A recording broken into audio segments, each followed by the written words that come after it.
Accept your death. Holy Mortal Kombat 1. There's a lot to go over since, which is kind of crazy since we're technically kind of in like the same week that we did the last podcast, but a lot has happened. We were saying we were going to sit on a lot to kind of go over Takeda, Ferra, the New Balance, and all I know that that kind of was stuff. that was some good foresight from whoever had that idea. Yeah. I think that was both of us. Props to those smart individuals. Yeah, props to our past selves. Shout outs to previous us who know what we're doing. Almost like we're on, what is this, 13 of these? That's crazy. That is crazy. I think everyone keeps tuning in. I love the comments what I read every single time that says, love this podcast, never miss this podcast. You definitely doesn't go unnoticed. I appreciate y'all. I like the ones that say great podcast. I haven't listened yet, but this is a good podcast. It's funny sometimes to see people just working through it, right? Like you'll see I haven't listened yet, but great podcast, and then you'll see another comment about the same person about something else later, and you can kind of see them working through the episode. It's kind of funny. Commenting as they go, right? Yeah. Yeah, that's super cool. And speaking of which, we forewent the comments on the last one for the Special Evo one, so I kind of pulled a couple from that one and then one from the one before, so that we can have some comments this week. So I want to start with the Michael Larry Videos. It says the D-pad Dink is talking about around $42.30 is the Battle Beaver custom D-pad. Is only like $12, and I highly recommend it since it makes your inputs way more accurate. It also works for both PS4 and PS5.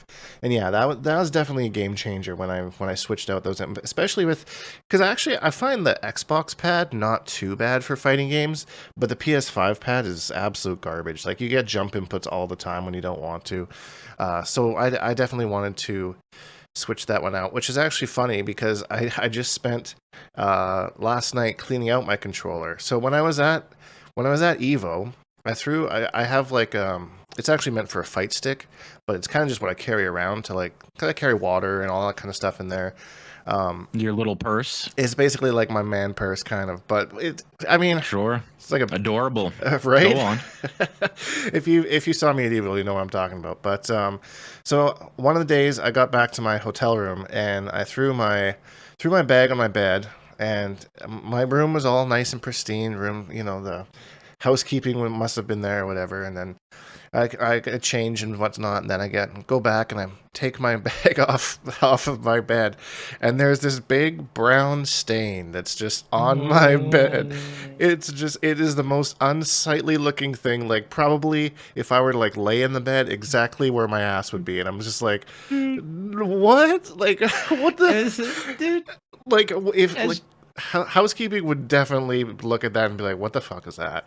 So anyways, I open up my bag, and apparently I don't know how to put the cap back on a Coke bottle properly, and the whole bottom of my bag was was just soaked with Coke and sticky and disgusting, including my controller. Luckily, the tournament had already happened. This was like after I got eliminated. I went and got some food, and I went and got some stuff. So when I threw my bag on the bed, obviously this Coke leaked onto the bed and made a disgusting looking stain.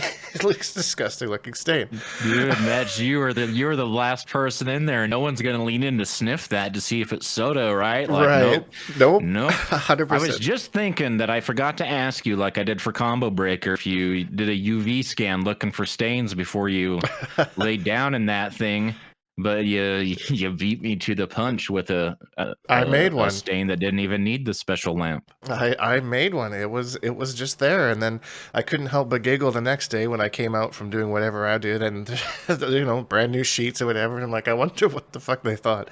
I mean, they have to see some crazy shit in there, right? So I mean, it's probably just business as usual. They've always seen worse, but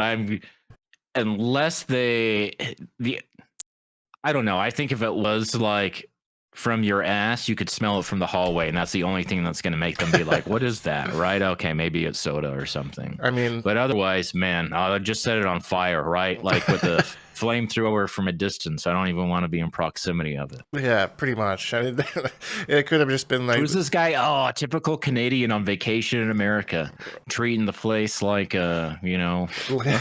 like his old personal toilet paper. not putting their caps back on their sodas. Don't they got soda in Canada? Right. So I had to kind of bring that up because that was really funny. I was giggling about it as Do you use the Battle Beaver ones, or did you use the ones that I recommended to you, which were the ones that Rex recommended to me from Amazon or whatever? I can't remember. I think I did use the official Battle Beaver ones because there was. Did you? Because there was a premium to ship to Canada, if I remember correctly. I don't remember though. I do remember Rex saying that there was like a generic one that he got. I used the one that he used, right? And it installed. We did the same. I remember talking to you because I did it like a week before you did yours. And I was talking about how like I didn't even care about hooking the mic back up again. It was so fucked up anyway in there. And I was like, screw it. And you're like, oh, the same thing happened to me. Like we had all the same little traumas and stuff with it. But I don't use that controller. I don't like it. The buttons are plastic and the edges are hard. It's really rough on my thumb. I don't use controllers at all anymore, but I definitely stopped using it almost right away. I am. The edges were just a little bit too rough on my thumb. I'm thinking of switching to leverless. Just be easier on my hand in general, and then I don't have to worry about all this type of stuff. That's a very minor adjustment for like the up thing or whatever. Like a very minor adjustment, and like you literally never have to think about it. Yeah. Like after, I would say like a good week of like playing, right? And most of it will be gone. The brunt of that will be like up front. Well, that's good. Because, yeah, that's the biggest hurdle is just that weird up button. But like anything, I mean, you just get used to it. It's fine. So, yep. So thanks, Michael, for that comment. This game is broken says, in your opinion, how was the feeling of where MK is at when you were at EVO from the people who were there? Certain YouTube channels make it seem that the NRS scene is delusional about how MK is falling off and needs to be saved. Love to hear your thoughts. The vibe around Mortal Kombat at EVO was, from my experience, nothing but positive. There were people there from obviously top players to like super casual people who are just really excited to be there, to meet people, to play the game, to play casuals with people. It was overall a very, very positive experience for me, and I think for everyone else involved. Like, I don't think I had a negative conversation about the game other than some criticisms that I had about smaller things to the developers at the Mortal Kombat 1 booth. Other than that, I think all of my conversations and everything were totally positive, you know? And I feel like just EVO is just an experience in and of itself that people, it's a fun time. It's definitely different when you're in person, right? It's definitely like you actually, hopefully you interact like an actual human and not some Twitter monster or something, like when you're talking to like a dev about the game, like if you do that in person. Yeah, that would be really y'all weird. Tweet out to them, Yeah. Stuff like that. So I'm sure some of that was staved off as well, right? Yeah, and then I mean that's perfect. You hit the nail on the head there. It's a lot different in person, especially when you're spending your own money and stuff to go to these events and like meet these people and all those types of things. Like you go there with excitement and you're positive about it. You know, you're not traveling all the way to Vegas just to shit on the game all weekend. Like, I mean, maybe some people do, but I mean, I certainly didn't see that at all. I saw nothing but positive. MK11, so year one for MK11. All of them were there, right? And this guy that I kind of knew, like friend of a friend, like sort of thing, some guy from my local scene I met up with down there, and one of them was a Cassie player and went up to 16-bit to been like, why is that low gunshot even a thing? Or that one like worthless gunshot sort of thing. Oh, and she was just like, oh yeah, well, and I was like, I lost, I got eliminated in pools because I went to amplify my blood bolt, but I was standing too close to an interactable. And so I threw that instead. So I lost instead of won. Is that just because I was standing in the wrong spot? It's like, why did you guys do that? She was like, oh, well, and I was like, I don't want to be that person. And then she complimented my Sindel neck little thing, pixel thing, Oh and yeah, pixel art. little chat and stuff. But it's good vibes, Yeah, overall. yeah, it's a lot different than what you see on YouTube or on Twitter or whatever. So I mean, there's always going to be your echo chambers and stuff that you have, but I mean, at the end of the day, the people that come out to play and compete and to socialize, those are the ones that are truly passionate about the game, and you're probably not going to see too much negativity outside of the odd comment here or there. So just to kind of answer your question, it was a good time. It was fun times, no negativity to be had whatsoever. So thanks for that. Yeah, and if you feel like that's the sentiment, I think it's important to like look at all sides of things. Like make sure that you're watching people or in the crossfire of people with other insights, right? Not just different opinions, but the way they articulate their opinions, right? Some people have a flair for the dramatic, and some people are doomers. And these people that you're probably referring to, I mean, this is not an MK1 exclusive, right? This goes Yep. all the way back, all the way back. YouTube's a little bit different these days. And so videos and stuff are a lot more frequent, and there's a certain thumbnail meta. But the overall tone and the exact same narrative has existed at least for Injustice 2, the end of like MKX into Injustice 2, and since I've been paying attention to it. So I think that really reasonable people that still get salty and they rage about the game, like sometimes, people we talk about here a lot, and most of them are like competitors or commentators, people like Mr. Aqua, the Condiment Twins, Honeybee. I would say Tweety's very honest about the game, about what he likes about the game and what he absolutely just does not like about it at all. We'll talk about some, because he made a video about the San Diego Comic-Con thing and had some, I think he shares this a lot of like the broader sentiment, probably, like Yeah. at large. But anyway, I feel like they're honest voices, just not looking to complain about the same thing every day or every opportunity to. Yeah, I And mean, they then understand. you don't do it for a minute, and then you're so surprised that people just assume that that's how you're going to be, right? Even though you've totally, established that as a precedent. Right. So watch out for those flags. Yeah, they're very clear. It's very easy to see. So last comment here. I want Quan's gaps to be closed and full health by Isaac Taylor, 109, ISC Taylor. Yeah, I don't think the new move they added to Quan is really what he needed to flourish. I've definitely, because I was really skeptical of it at first, and then I kind of put it into practice, and it definitely has some uses. It's not what he needed, but I feel like other changes to the game kind of almost also helped him out, because I think he has a broader range of cameos he can use to kind of really like complement his tool set. So I think that although the changes to Quan haven't really been what he needed, I feel like the changes to the rest of the game helped to just boost him up a little bit as a character. I still think he needs something a little bit more, or maybe to adjust that move in a little bit, maybe a little bit more hit advantage or something on that. But yeah, I'm not really on board with like filling his gaps and giving him health, because I do believe he's supposed to be a zoner. I've said this numerous times.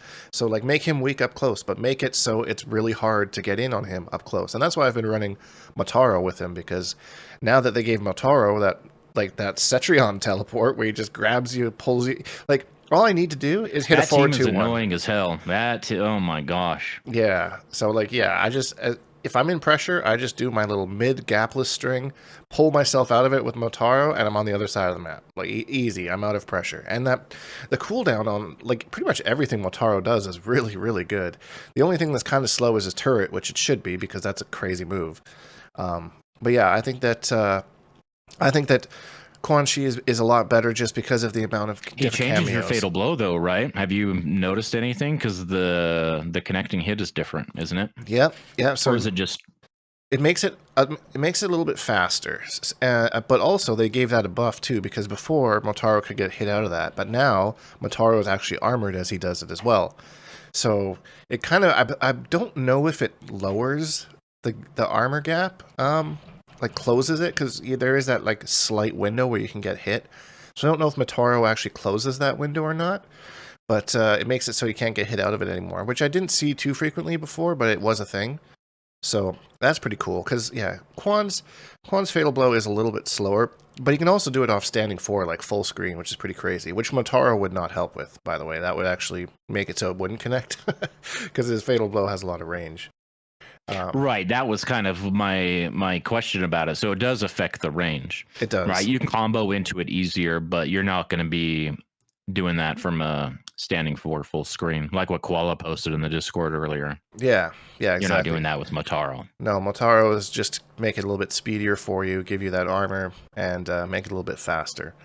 So that's the Did you team see I'm that running. little clippy I posted with the 850 health Quan team? Yeah, you monster. Getting touched. You monster. Yeah. Melina Ferra. Oh my. Oh my god. Dude, I feel like plenty of characters hit. We'll talk about that later. Yeah, that's coming up. From here, I kind of want to go into the San Diego Comic-Con stuff, the Kombat Pack 2, the story trailer.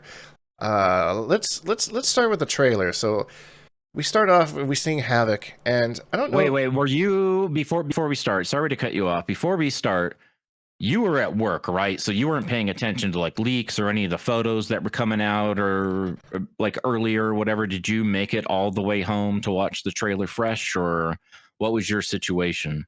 I did not see the trailer until I got home from work. So basically, I opened up the Discord and I saw, for whatever stupid reason, I poked my head into the MK1 leaks and spoilers, saw a picture, and was like, okay, nope, not going on any social media now until I get home. Right, what picture was that? It was a picture of somebody in the crowd looking at the KP1 or KP2 picture that they were showing on the screen, I believe. Okay. So like the entourage, Noob and Sector and Cyrax. Yeah. So I didn't really like take too much of a close. I saw Sector and Cyrax, and I didn't really know who else I was looking at, to be honest. So at this point, what was your hype level out of 10? Right, the first glance, and you're kind of processing what's going on. What's your hype level? I would say probably about a 6 because like I don't really care too much about Sector and Cyrax. After the fact, this is at the time. That changed a little bit for me, but this is at the time. I don't really care about those characters, and I didn't really recognize anybody else on there. But I'm also super hyped for new things like updates, changes to the game, and story stuff. And I knew story stuff was coming, and I knew that they were kind of going off the Havoc thing because of the little scene at the end of story mode. So none of that was really a surprise to me. But I was about like a 6 out of 10, I'd say, on the hype scale to get home and actually watch the trailer, because I did when I got home, and I was probably more excited when I saw how long it was, because I was like, there's a lot to unpack here. Like, this is like almost a 5-minute trailer. That's a lot of people were really worried too, right? I saw people going back to the Aftermath trailer and they're like, okay, this one was 2 minutes, right? We don't want anything less than that. Yeah. You know, look how much they gave us in 2 minutes and trying to draw parallels and stuff. Totally. Like there was, I don't know, there was just so much to unpack, and they gave us just such a good look at the characters in that trailer. That was, I don't know, that's one of the best trailers I think I've seen for Mortal Kombat 1 in quite some time. There was so much added there, and I have so many questions, and like, I'm excited for the story expansion. I don't know how long it's going to be. There's definitely a lot going on there. One thing I noticed is that there's a couple of scenes where Havoc has like, it almost looks like emblems on his chest. They're like Kamidogu. So that's kind of what I think that is he's collected the Kamidogu, or he's something like that. I haven't watched anybody else's breakdown, so I'm sure this isn't any new information for anybody else, but that's kind of what I thought about it. Which makes me question so what's your hype level once you finish the trailer at this point? So once I finished the trailer, I'd probably say it jumped up to like a 7.5-ish, I would say. There's the Kombat Pack. I had to ask people who the characters were that in there, because I thought I was like, oh, it's Kotal Khan. It's like, no, that's Conan the Barbarian. I was like, oh, hype level negative on that one. Some people are predicting he's going to play like Kotal. That would be sick. It'd be like if he's like Sun God or something, that would be sick. I don't care about the character at all. They gave Kotal a Conan the Barbarian skin in MK11, so I'm like, what's the point? Why are you doing this? I don't understand it. It seems stupid to me. That was probably like negative hype level. And the chances of them getting Arnie to voice him are probably 0, which is another They killer for wanted an me. opportunity to make the face look better, and it does look better. That's for sure. That is We'll see improvement. if it's Arnold's voice. I don't know if he'll participate. So it is the other guest, the T-1000 from Terminator 2. It's from like the early 90s, like 91 or something. He Right. plays Peacemaker's father on the TV show.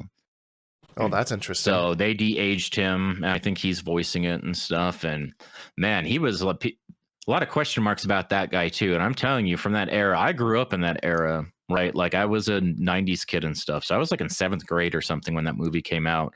And Guns N' Roses like was the, You Could Be Mine was like the big rockin', banger in the track, and it was like #1 on the charts. And they had that was the Use Your Illusion era of like Guns N' Roses, and it was like pop culture everywhere. And let me tell you, he was like what kind of like how people talk about Homelander now, only less of like a man child, right? But I mean in like in a capacity of like being menacing. Like Right. he was watch that movie. I'm not sure if it's timeless. I haven't seen it in a long time, but at the time, like menacing. So I think there is a lot of justified hype for him, and I think there's a lot of justified confusion. But he's going to be sick. He's the upgraded Terminator, right? Like old world versus new world, where it's like liquid metal and stuff. And so he's like creating blades and stuff out of his arms. You just see it kind of like morph in real time, like Chrome. Like people are predicting Chrome mods for the PC version and stuff. The Chrome Ninja. Yeah, that was never anything official, right? That was just some dude that was No, I like, think that's just check some out this character. perpetuated fan art. But now's their time, right? I think that's why they're talking about it. Is like, oh, here we've been waiting for, right? Like, Here's Chrome. I mean, that would be sick. I'm not mad about that. I think that Ghostface, I have the same impression as I did as the Joker. So maybe they'll, as before they're released and stuff, it'll look a little bit more detailed. But right now, it just looks like a fresh mask from the surplus Halloween shop or whatever, right? That took over the old furniture store that went out of business or whatever, Right. seasonal blowout. Right. Like Spirit and Halloween. you see how they get around that in the movies, like in Halloween too. And if you look at some of the screams, they grime it up, right? It's got creases and dirt, and like you got to do like something. It just looks so plain. But I think there's a lot of justified hype for him too. He's probably would have fit more like the Horror Pack MKX era. I don't even know what he does, to be honest. That's like I think I remember seeing the first Scream with I think it was Skeet Ulrich was Ghostface.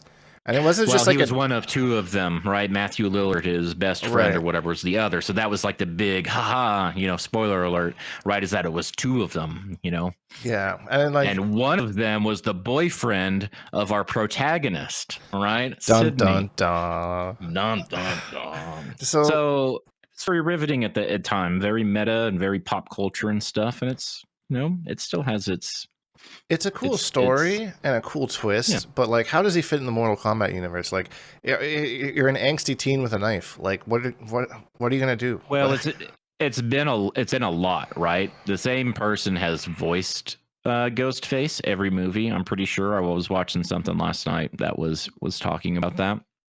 So that's cool. And it could be any but I would expect just like regular person stuff. Like, I would expect a lot of like wild stabby stuff, Ferra and Melina sort of like stuff.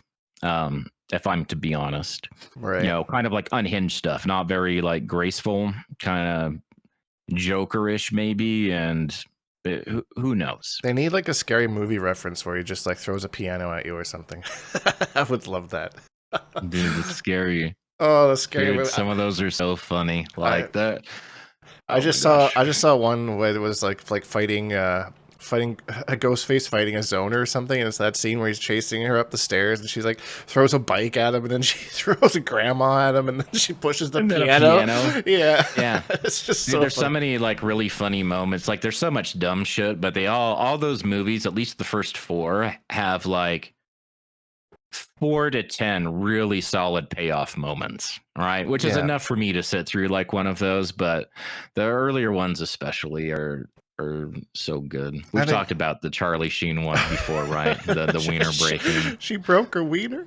Dude, I'd die. I can't think of a time I've laughed so hard than the first time I saw that. Oh my That God. yeah, I had to go back and watch that movie again after last time we were chatting about it. I was like, does that whole movie actually hold up? And that whole movie is like they like when they throw like the Eminem guy out of the rap and like they see him like fall and he's just up right away. Just little shit like that. That's just so funny. Oh man, Right, right.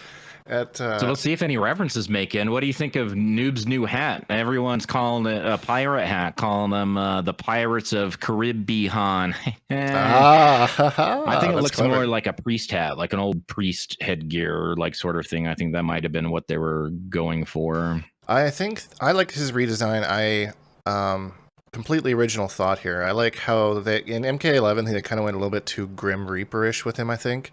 And like this one they kind of kept like the kind of Chinese like soldier kind of look to him a little bit more, a little bit more accurate design in that with some colors and that kind of a thing. I like that he looks like he's got some MK9 stuff, right? Like the portals. I was gonna That say looks like a down. You saw the little mini teabag. That's going to be a down input, and then he does the straight up portal that appears under their feet. yeah, I was gonna say his gameplay looks a lot like MK9 inspired, like just that's shadow tackles and the portals and all that kind of stuff. He looks That'll really be way cool. more interesting than MK11. And what I'm curious about is how they're gonna do that character, because they showed in the trailer that Sub-Zero's like they kind of showed that like Havoc takes Sub-Zero and he mentions that he perfected him, quotes. So like I'm assuming Sub-Zero will still be in the game. Like will Noob like be an old It's from Havoc's timeline. So Havoc created this version of Noob Saibot, right? So it's coming from this other one. So this version of so it is Bihan, that is Noob Saibot, and then we've got this Titan Havoc, right? But then we've got the Havoc and the Bihan, who is Sub-Zero, that we all know and love in our, in Liu Kang's new universe. But they're from whatever's happening with this Havoc stuff, a different universe. Right. So they can coexist. That makes sense. And I think it's cool. I wonder if because I don't think they mentioned. Did they mention Noob Saibot, like the actual name? Because I know he says he's Bihan in the trailer, but I can't remember if they actually mentioned his name. Noob. I don't know. I didn't scrutinize it that much. I watched it, then I watched a couple people's like reactions to it. I usually don't watch reaction content. Right. But I was really interested. I wanted to see some impressions, right? Because there's just so much fake hype in reaction videos, and I just knew that it wasn't gonna strike. After I watched it, I didn't feel like it was gonna strike like other stuff does, Right. especially on the back of Takeda and Ferra, which we'll talk about later. And that's like I watched like 3 or 4 things, and I feel like that was the general sentiment. It was like very lukewarm. Right. Yeah, that's kind of how I thought about it too. But again, my bias lies more with Mortal Kombat. I'm not happy at all with guest characters in this patch or in this pack. So I don't know. That's hard for me to really get hype. One thing that I am hype about. This is probably the hypest thing that I'm excited for in this new pack. Is actually like the gender bend robots, the Sector and Cyrax. Like Sector is actually voiced by a comedian that I've been following for years, Erika Ishii, and I love her. She's actually hilarious. So I'm super stoked that she's voicing this character, and I'm probably gonna give it a shot just for that whole reason. That's probably the most thing that I'm hype about in this pack. The robots look cool, by the way. I don't really know what that slime thing is that Cyrax does. Looks like I think that's her version of the net. Some sort of biological whatever, but it's the capture state that allows her to start her setups. Yeah, it's kind of cool. I mean, I don't really know how you make them unique, I suppose, as opposed to their predecessors. But Sector looked like she had some cool floating stuff that she could do. So maybe like more air combat kind of Blue Beetle or Jackie kind of a thing. Jackie. Yeah, that's kind of what I was thinking. Cyrax, not really sure the read on that character yet, but 2 months away though. Bit of a wait, but we'll see what kind of a state the game's in. Hopefully we get online practice and lobbies along with it, well, who knows? Well, since you asked, leading up to the trailer, my hype level was actually quite high after those first images started leaking out, and I saw Interesting. Noob, and I saw a new kind of like take on Sector and Cyrax. And then the next image that came out was the Melina's Animality. I didn't realize that's what it was at the time, right? Or even what I was looking at was a mantis, but it looked cool. So I was actually more hyped than I thought that I was going to be. And then I watched it, and once I saw it in action, it kind of, the story stuff, and I'm not trying to be a Debbie Downer. It just didn't really do much for me. And then I'm seeing all these skins from the Melina season in February, right? With no Valentine's pink for Melina's traditional pink, right? This crazy glam rock, David Bowie season they gave us, right? Oh, it is all the Havoc stuff because there's Liu Kang with his dumb little mohawk and stuff in the in the trailer. And once I saw Sector and Cyrax in motion, it looked less like Mortal Kombat to me and more like Overwatch. It looked like Blizzard designed those characters, the way they move and the way they talk, their attitude, their body language, not like, there's a Sector and a Cyrax that we know and we kind of like expect a certain sort of like, stature or whatever, or attitude or lack thereof, because, they're Borgs and stuff. And there are humans behind these, but it was like, they're moving around, switching back and forth on rollerblades is what it looked like, right? Like having a good time, like in a Teenage Mutant Ninja Turtles 3D animation, like sort of thing. But I'm excited to try them, but it fell a little flat for me, to be honest. And then it was like, okay, so I'm already feel like I'm $150 deep into this game before I stopped buying premium. So I was like, okay, no more. Like I can't just encourage this bad behavior, and every time something breaks, there's always something new in the premium store. You want $15 more from me for a new skin and voice pack or whatever. And so $50, if you already own the first one, right? It's $49.99. I just bought and played Shadow of the Erd Tree, right? Like, and got my hundreds and hundreds of hours out of it for $40. Yeah. Like, so $50, and you can't buy any of the characters separately. That's kind of so you can't just get noob, or you can't just whatever. Nope, it's all or nothing, and that does not seem. Something else felt really off for me. Like every game's got its gimmick, right? And like MKX was variations, and then in MK11 it was custom variations, and now it's cameos, which is kind of like another take on the variation sort of thing. But it was the whole selling point of the game, right? What made it unique and distinct, and they always try to come up with a new gimmick, quote unquote gimmick, whatever it's going to be. And every fighting game's that way. For this game's cameos. I wasn't there for the talk or whatever, right? But if we're just going off the granted, it was story mode, but we know things about it. There's no cameos in the Kombat Pack. Any mention of them anywhere? This is supposed to be like the prime feature of your game.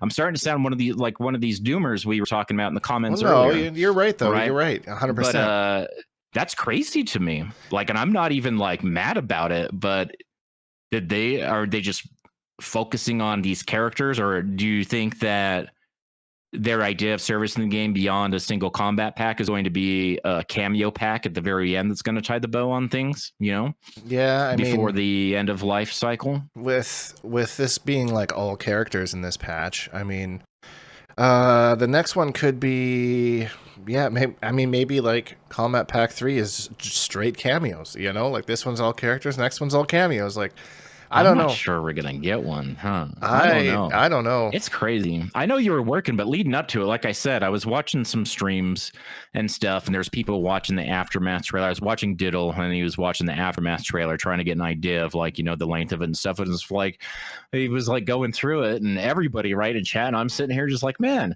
I'm like so hyped to see Shiva. Holy shit. Fujin? What? Like, it was cool. And I remember that feeling, right? I did not have that this time. And I don't know if it's because of leaks, because I kind of knew what was going on. Like, I had seen that leaked, I feel like a long ass time ago, so long that I forgot about it until I saw it again. I was like, oh yeah.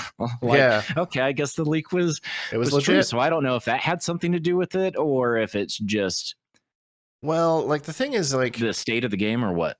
The thing is, like, they already hinted that like Havoc was going to be the big bad guy, so like that's cool.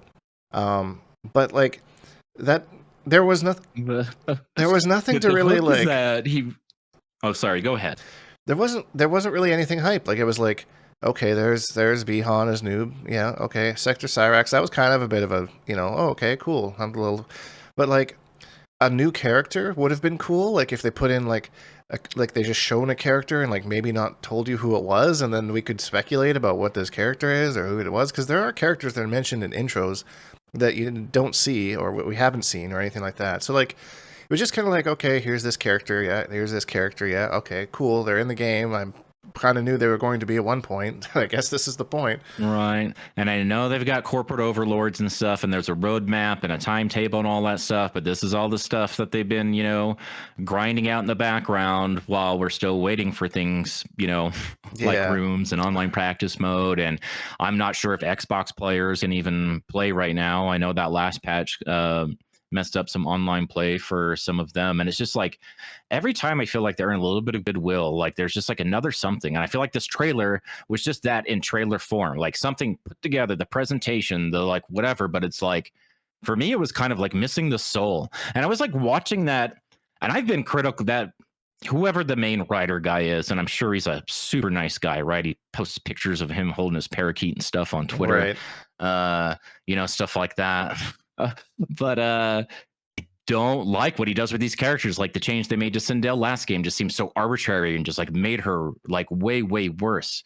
And like That what's was happening terrible. now, I feel like it's arbitrary and just like making it worse. Like that very poignant line in the trailer they made as Havoc's motivation is that he doesn't have one, right?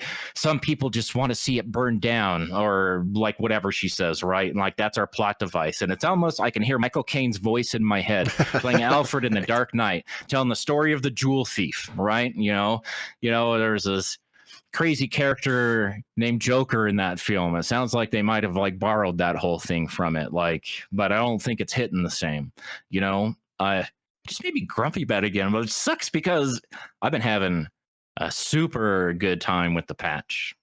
Yeah, and I mean, I think before we go too doomer mode on the pack there, let's talk about the patch, because like you were saying, we were gonna give ourselves some time before we kind of delved into it and talked about it in detail. And we've had some time now, and I've kind of messed around with some things, and I have some opinions on the new characters cameo. But like Takeda, for example, like have you messed around with Takeda? I've taken him into practice mode a little bit just to kind of see like what he does. I don't really intend on playing him at all, but I mean you have to know what he does in order to fight him. Have you messed around with him much or fought against him Sure. much?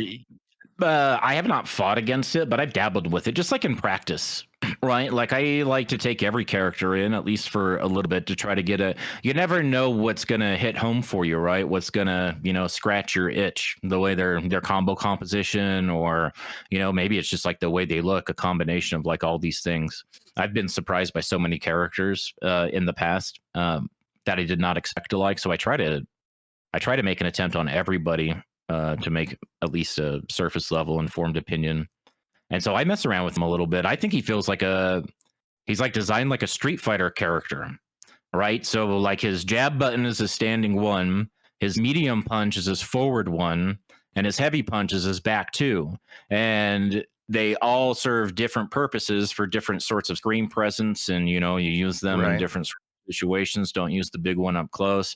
Of course, the big one's got range, it's slower, and it's going to have a big gap. I Yeah. understand that that's annoying because you want to use it, and like, what's the point if it has the gap? And I mean, if they want to spend bar on it, I guess those are the breaks. He also has really slow armor move. He gets beat out just by pretty much everything, so that's also a weakness. That also feels like a Street Fighter sort of weakness, right? That's how they're balancing his air presence and his range on some of his normals and stuff. And I feel like he's got to work for his damage, right? Like I see combos that I feel like I've been watching this combo for like 17 seconds and he's done 289 damage. But he's not even done yet, right? It's only half over and then it ends okay. But like, wow, you Takeda players are wild. That's too much for me. Too many inputs per minute for sure.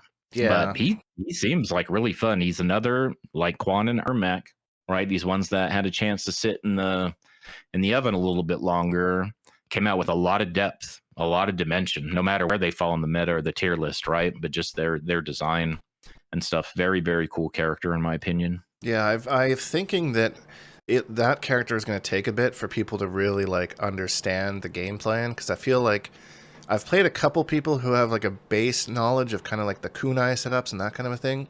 And that, I think, once that gets perfected, is going to be insane, especially with his range and like using those things to kind of cover his gaps, kind of like Robin and Injustice 2. So, Yeah, and like setting himself up, you already see like the really basic version of that, which is the setting himself up for back throw combos. He can give yep, himself back throw combos. He doesn't need a cameo for that. yep, exactly. So like And he gets a lot of damage. It's almost 30% or something, isn't it? it is. I think I was playing one yesterday and I was getting hit with like 270 pretty consistently. So I mean that's a lot That's off good. a throw. Farrah gives Melina, hers is like 292. I think that's way good. That's insane. for off of a throw. That's actually insane. So yeah, it's like Takeda. Like I'm currently working on like how to beat Takeda guide kind of a thing right now. So I've been going through all his strings and seeing like he seems a lot like fighting against him seems a lot like Katana, where like there's like 4 different things that he can do. They all have counters, but you have to kind of guess which counter to use. So that's kind of what I've. Oh, and it's got the Rekkas and stuff too. We didn't bring up the Rekkas, right? Which he can delay, and that's where the gaps come from. But he can do it, tight without the gap. But then it's more punishing, right? I feel like that's very thoughtful, sort of like balance. And then he can hit confirm into an EX version and launch it. So a very easy hit confirm into damage. Yeah. So he's Yep. got a lot of tools to work with. So it'll be interesting to see how people flesh out that character a little bit more and kind of where he fits into the competitive side of things. His predecessor that came with this patch, Ferra, is absolutely stupid, absolutely nuts. Like the things I'm seeing people do with this cameo are crazy, and like some of it I have to kind of like sit back because like they're draining her whole cameo bar in one little setup thing, and like there's a decent amount of cooldown that comes with that.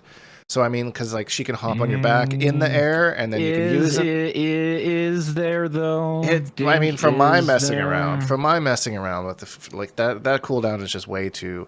When you're using both of her bars of cameo meter, that cooldown's pretty crazy. Like I don't know. She's gone for a while, so I don't know. She is gone for a while. But I mean, the thing setups are nuts. about her is that you can do that with half a bar too.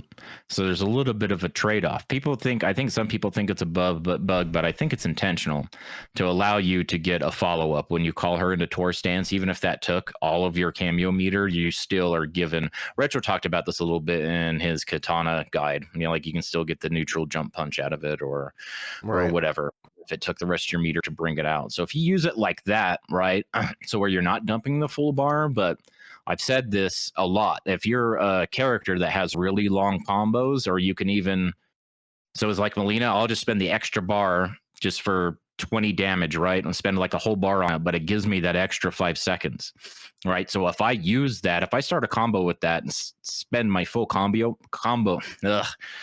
spend my full cameo meter at the end of that conversion, end it with an EX version of ball roll. By the time the opponent is able to move off of the ground, I am at like 45% cameo. I am like 1 or 2 seconds away from already having her available again. So I think there's synergy there with certain sorts of characters, and that's the kind of, playing back and forth, like with her little meter gain, her little lackey stance thing, and bringing her in and out for that, or, queuing her up to jump on your back to go into a pain and gain setup and stuff. And man, when I watched the Kombat cast, I was like, I am so excited for this character, but I do not want to deal with that shit. I wasn't excited about her at all. I thought that she was just going to be a menace, and I completely ignored her. Like I kind of looked at a few things when they first came out, but I was mostly interested in the sector changes. And I spent probably definitely the majority of the week messing around with like sector stuff, and then finally got around to Ferra, and I was like, oh my god, she's sick. Like, oh, the level of mix is nuts that she can get, and especially like off of things like I saw you with like Melina teleport like on block into just smacking you with a Ferra neutral jump punch. Like that's so disgusting. But like we were just talking about Takeda, right? There's counterplay there. Like depending on how it's delayed when she's summoned, if I do the neutral jump punch right away, most of those things will kill me. If you're too eager to take your punish, then you could, end up getting comboed for that. But if you're like patient, you know how like you always, when you block a teleport or a ball roll, you forward dash just to make sure that your stand one doesn't whiff. I'm guessing. Yep. Doing that like really fucks up those sorts of things with her, right? Like I don't think that's good, sort of like mind game stuff. That'll catch people sleeping, but like when you know the matchup, that's not going to be like really good stuff. But the thing is that she can combo and all of that stuff, and it's like huge damage. Like Yeah. canceling into a teleport before you hit the ground, Ferra jumps on your back into a neutral jump punch. And then you do your neutral jump punch combo into like almost 500 damage. It's like 475 damage for 0 bars of EX. That is full Ferra. So you're kind of like on cooldown, but that's a good like damage cash out like sort of thing. She's got a little bit of an execution wall, like a timing to her. Like you notice when you're messing with her, when you call her out, you kind of like lunge forward, right? Like as she like jumps on your back, but there's a little window in there, like right when she lands on you, that you can get an instant one of her moves. And that's really important for like her combos and like your mix-ups and stuff. It's really easy to kind of like miss that window. So it's like a little bit of an execution barrier, I feel like, for some of these weird timings and stuff, but Right. it's super fun. And I feel like she's the complete package, like as far as aesthetic, personality, what little audio they give cameos and how that adds to it, like just like what her win pose looks like, actually being excited to use her as a cameo, like she synergizes with my character, and I actually think it's really good. I feel like she is by far and away, you heard it here first, my favorite cameo in the entire game. At the end of Kombat Pack 1, best cameo in the game, in my opinion, Right. for flavor, right? My favorite, my numero uno. So All hail Ferra. All hail Ferra. I messed around with her a little bit with Quan, and like I don't really feel like she gives me anything that. I mean, the 150 health obviously is like really good, but unless you've played around with it more than I have, I don't find that like the toss and the slide are great complements to my zoning. I feel like they're more used as mix-ups or something else. So Right. I think she complements like hit and run and rush down more. She's like really good at kind of pushing you. So like a character like Asha or Tanya that usually has to spend bar to start getting on the higher side of damage and like longer combos without cameo assists. I think she's going to be really good for those sorts of characters. She's going to be good for characters like double down on their mix and their damage, right? Characters like Johnny Cage and Melina already do, like Raiden do plenty of damage all by themselves, right? But we all know what those characters can do when they're paired up with Scorpion, right? Farrah is kind of like one of those with like way scarier mix-ups, and she gives tick throws. It is a high, right? So right. Yeah, I've been kind of. Oh, sorry. Go ahead. I've been hit with the Farah command grabs, and I still haven't. I still have to lab exactly how that works. Mentioning that it's a high would work make on sense. hit too. It doesn't matter. Like so, you can just OS. It doesn't matter. Just dial it in, and whether it's block or hit, right? Unless you do something about it on block, duck, or jump, Right. Because it is a high. The meter gain, you know how I love any sort of meter manipulation stuff. The meter gain stuff is really interesting with her. The only problem is that, like, if I'm zoning with Quan, like, not everything is hitting. I'm getting a lot of my damage off of chip. So, I mean, having her out while I do that would be nice as long as things are hitting. But if things aren't hitting, then... But if you're getting hit, like, counter-zoned and stuff, right? Or say, like, you get hit with the teleport or something and start getting comboed and she's out and you can't make her go away, you're losing all your meter while you're being comboed. Exactly. So like I have been using that the way that you charge Shujinkydink safely. Start a combo. So this is what I've been doing. Like my blueprint is trying to find the timing where I can call her out after a combo starts and dismiss her before the combo ends. And by the time that's over, I still have, assuming I started with full cameo, she hasn't been out so long that I have less than half of a cameo meter, right? So I've been finding those sorts of timings, right? So hit confirm as soon as I ball roll, I call her out. And then as soon as I finish my air ball roll, then go in for my combo under, I dismiss her, right? And that's where most of the meter's coming from anyway, the special moves. So, and it's double meter. It's a nice little chunk. It's enough to put you from like, 20% of a bar to almost half of a bar. Yeah, I feel like that would be really good with Sindel because her combos are freaking super long. And then, 1150 HP Sindel is kind of sick too. But Yeah, I don't think she synergizes very well with Quan Chi, is my opinion. To be fair, I haven't really played any matches. This is all just me theory crafting stuff with Sure. Ferra. Me But too. Me too, really. I haven't played any matches with her. I've just been going through stuff and seeing what the sauce is, but I haven't really, had any real world application yet to see what's practical and, stuff. Because, it's all different once you're in the. sure.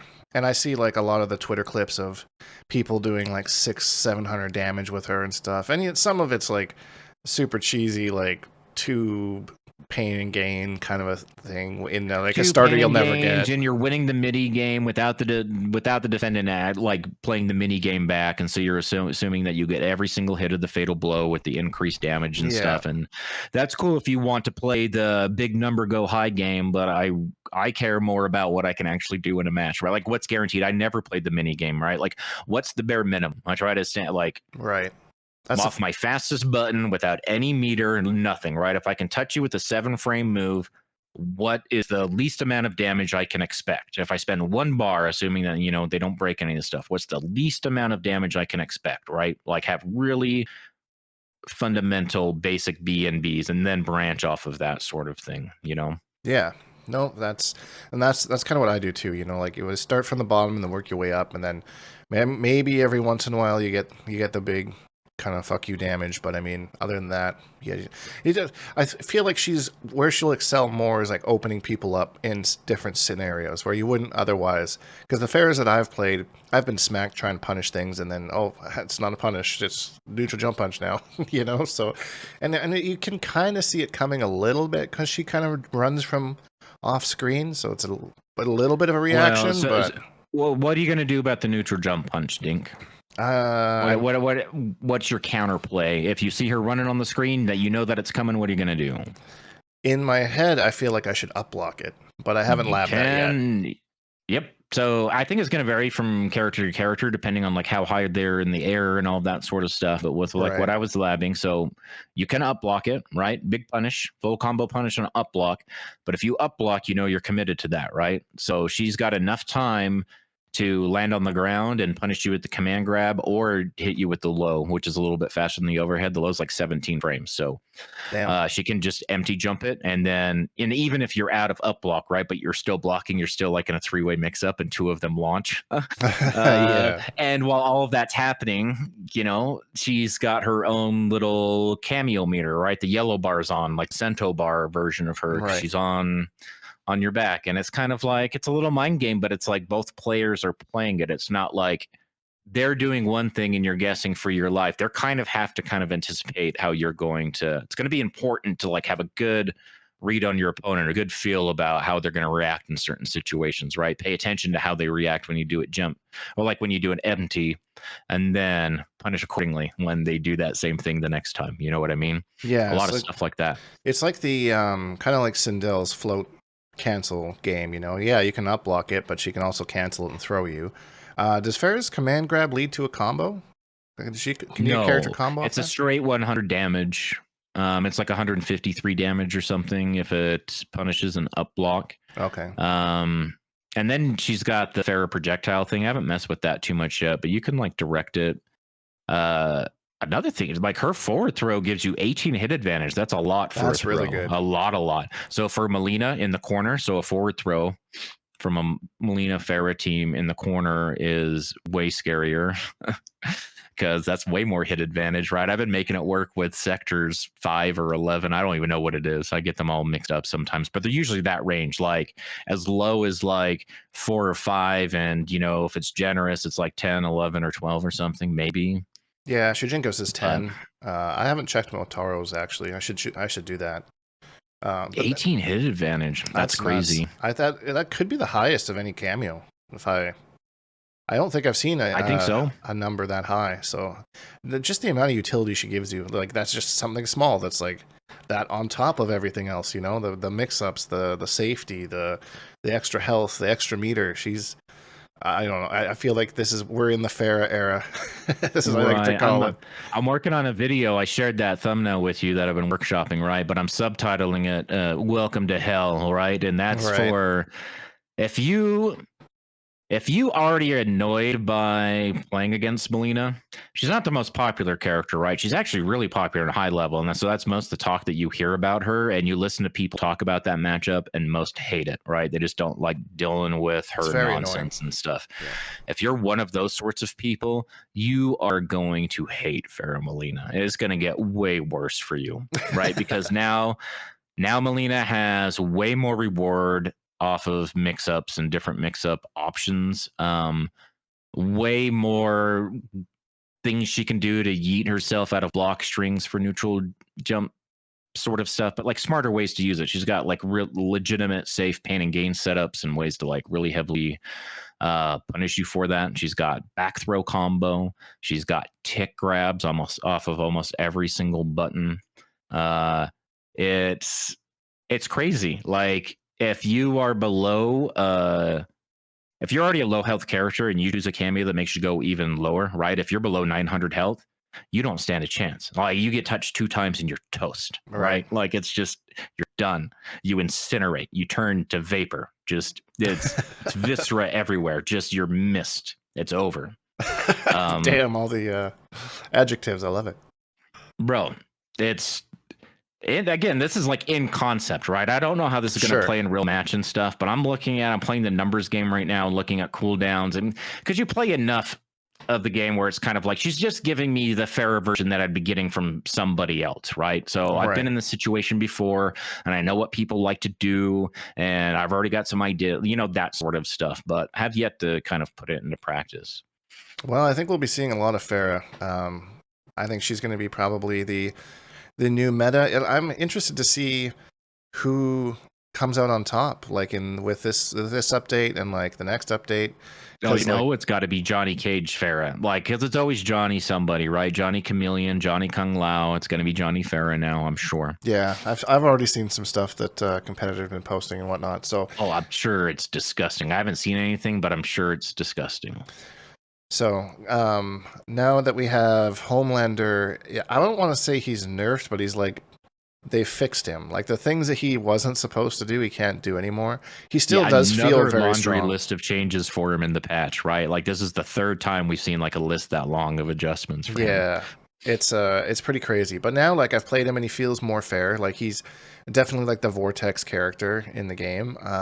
But like he doesn't do the obnoxiously safe stuff that he did before. There's some risk to it now. So I mean, I wouldn't be surprised if we still see him kicking around in the top tiers, but I don't know if he's strong enough still to be like the meta pick. I think it might just go back to Johnny.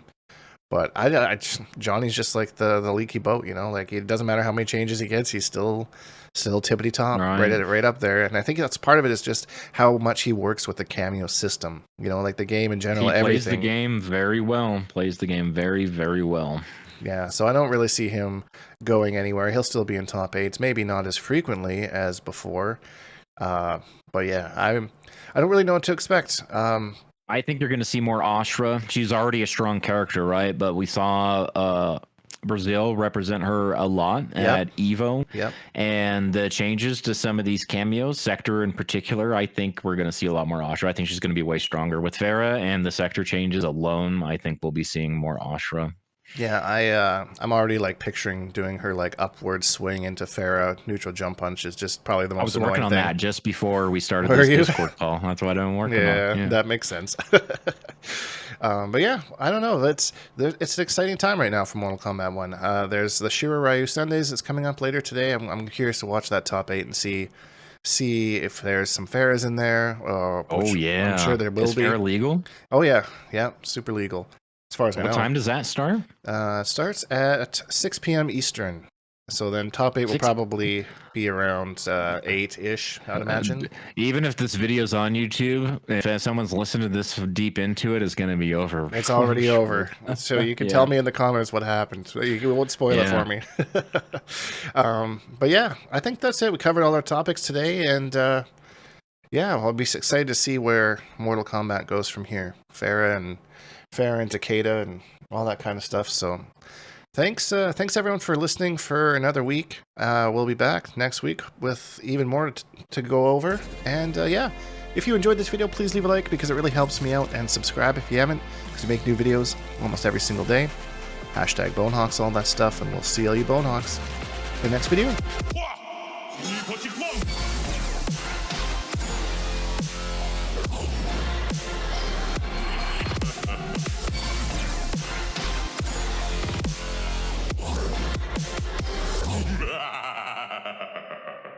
Accept your death.